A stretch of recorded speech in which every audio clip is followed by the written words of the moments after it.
Nos encontramos frente a las ruinas de Cartago, un predio que conserva los vestigios de una sorprendente historia edilicia que demuestra cómo, en ocasiones, profundas creencias religiosas sobreviven a las peores catástrofes naturales.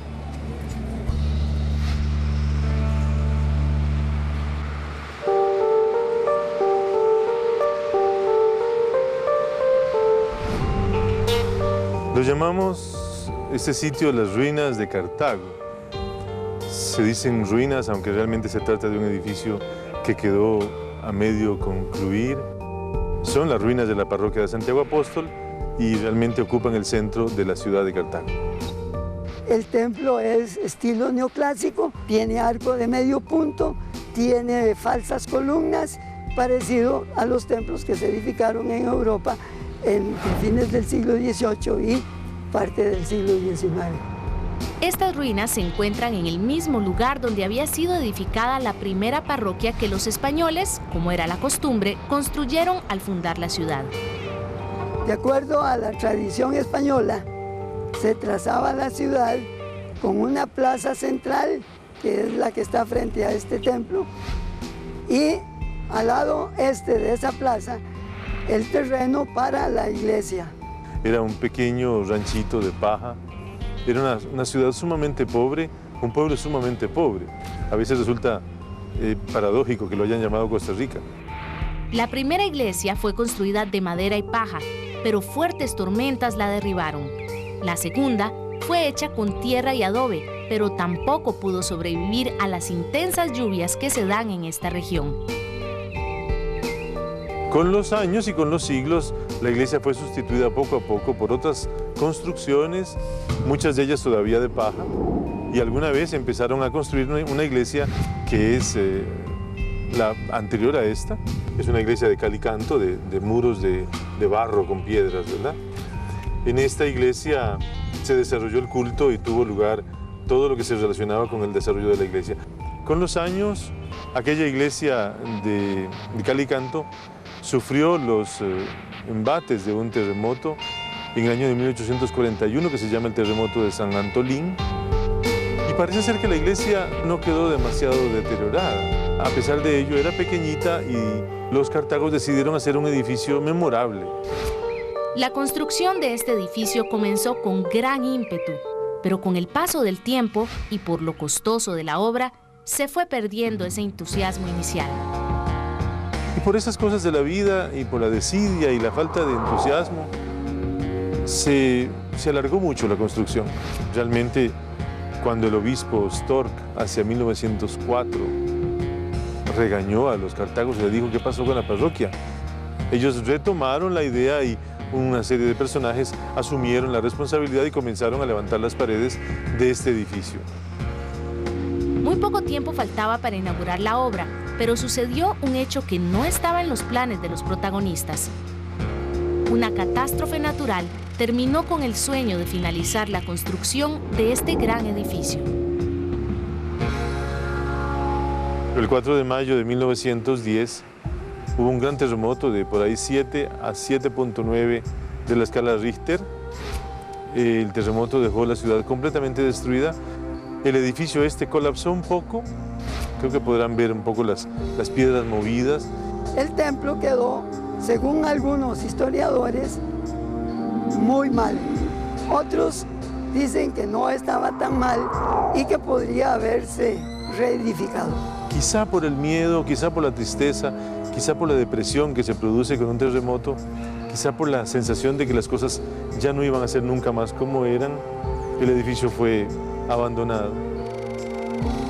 La parroquia se había pasado a la iglesia de San Nicolás, que hoy día es la Catedral de Cartago, y las ruinas siguieron en su testimonio permanente de una cosa que quedó sencillamente sin concluir.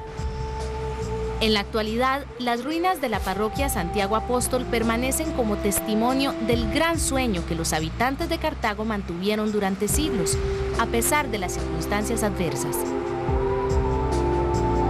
El edificio aspiraba a mucho. El edificio es uno de los 3 edificios de piedra que hay en Costa Rica. Realmente es un perpetuarse en la historia. Un edificio de piedra solo lo tienen aquellos pueblos que logran en su historia permanecer. Para el Cartago Las ruinas son símbolo de su propia realidad. Son un edificio muy elegante. No está concluido, pero son de una gran elegancia y de un gran estilo, ¿verdad? Es el mejor edificio de la ciudad, sin duda alguna.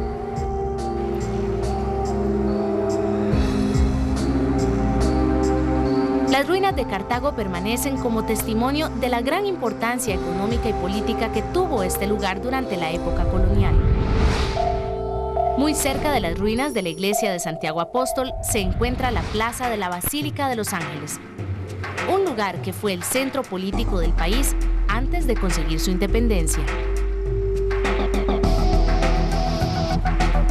Estamos en estos momentos en la Plaza de la Basílica de Los Ángeles, en la ciudad de Cartago, que fue la antigua ciudad capital de Costa Rica. Funcionó como la sede de los poderes centrales políticos durante la época colonial y es un lugar cuyo asentamiento más o menos terminó de conformarse a finales del siglo XVI. En aquella época, Costa Rica no era un territorio atractivo para los españoles, ya que no contaba con yacimientos de oro ni de plata. Pese a ello, fue uno de los últimos países de América Latina en independizarse de España. La Capitanía General de Guatemala estaba dividida en secciones, entonces podemos pensarlo como una unión de estados en ese momento que estaba conformado por lo que hoy conocemos la tradicional definición de Centroamérica, y estaba la Diputación de León, a la que correspondía Costa Rica y Nicaragua. En Guatemala se reúne el Cabildo y declara la independencia el 15 de septiembre de 1821. Esta noticia debía viajar a caballo por toda Centroamérica y a Costa Rica llega hasta el 13 de octubre de 1821. El acta de independencia en realidad viajó de la ciudad de Guatemala a León y de León en Nicaragua hacia Cartago, que era la capital de Costa Rica. El correo debía pasar por San José y luego dirigirse hacia Cartago.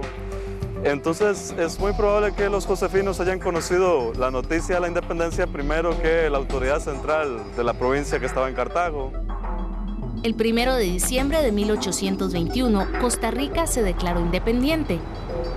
Aunque el país no participó de una lucha armada, sí se produjo una batalla entre los liberales de San José, que planteaban mantener la autonomía, y los imperialistas de Cartago, que proponían unirse al Imperio Mexicano.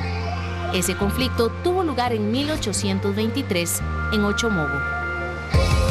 Entonces hay una división en Costa Rica entre los que serían los imperialistas y los republicanos. Esta gente llega a ese conflicto pensando en que Iturbide los va a anexionar, cuando ya en México en esos momentos Iturbide ha caído. Finalmente los grupos que son republicanos pelean contra los grupos que son imperialistas y se da una batalla que empieza el 29 de marzo de 1823 en Ochomogo, que es una zona montañosa entre Cartago y San José.